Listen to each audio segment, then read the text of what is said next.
Let's move on. The recently concluded governorship election in Imo State in the southeastern part of Nigeria saw Governor Hope Uzodinma of the All Progressives Congress emerge victorious yet again, securing an impressive 540,000 votes, surpassing the 17 other candidates who were in the race.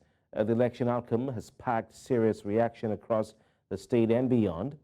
Supporters of Governor Uzodinma are celebrating his win, highlighting his resilience, commitment to genuine democratic practices. They see this as an opportunity for him to build on the foundation he has already laid and to work towards improving the lives of the people in Imo State. However, as with any election, there are differing opinions and perspectives. Critics of the governor and opponents may have their concerns and questions about the election process and its outcome. Uwaila Omosigho is Programs Manager at Kimpact Development Initiative. She joins us now for analysis of this. Uwaila also monitored the poll as an election observer in Imo State. Uwa, thank you so much for your time. Kindly share with us your overall assessment of the election process in Imo State, where, there are any notable challenges, or successes as far as you could see. Good evening, Kofi. Thank you for having me. Imo State's election was quite an interesting one because there were peculiar irregularities that were noticed during the elections. One of them was vote trading. There was a lot of vote trading that occurred during the election. There was low voter turnout, and that voter turnout is not unrelated to the insecurity in the state, the agitations of secessionist groups that existed in the states prior to the elections, contributed to the low voter turnout. But one would expect that the heavy presence of military men, of the security agencies generally, would have, encouraged citizens to show up and turn out en masse. But that was not seen in the states.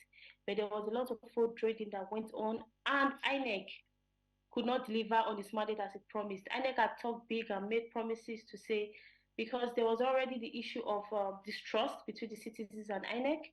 So it was an opportunity, especially since it was an obstacle election, for INEC to prove themselves once more by ensuring a transparent and smooth process. However, there was that was not seen. Some persons were disenfranchised from voting. Electoral materials did not arrive early enough in some local government areas and some wards, and that affected voting. Yes, it is an improvement from the general elections that was held in February, but it is still not enough, and we still have a long way to go. The election was not as transparent as one would expect. All right, quite interesting. So you've talked about, some of the challenges, the observations made during the election. One of the candidates has said that Ethan Achuno of the Labour Party has said that he wouldn't blame INEC as far as his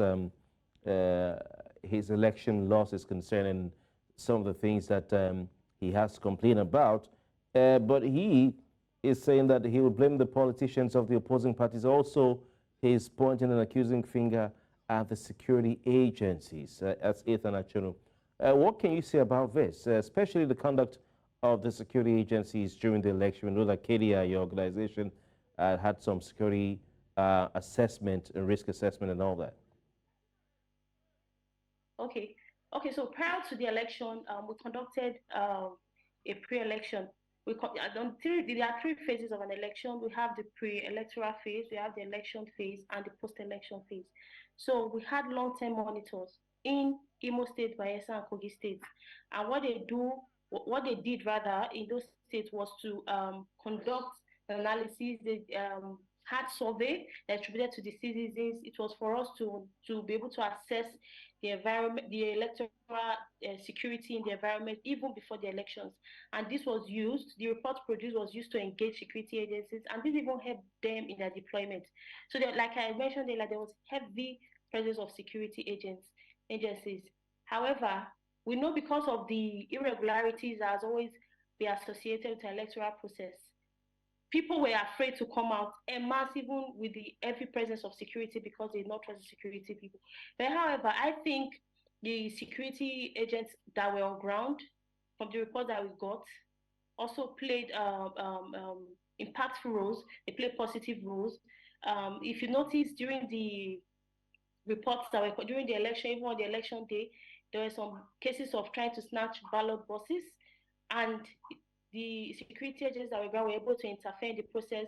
They're able to manage agitations to ensure that they do not escalate, beyond that. Even the DIG, Frank Umba, was seen going from ward to ward, trying to monitor the election processes and ensure that it was going on smoothly. So they made efforts.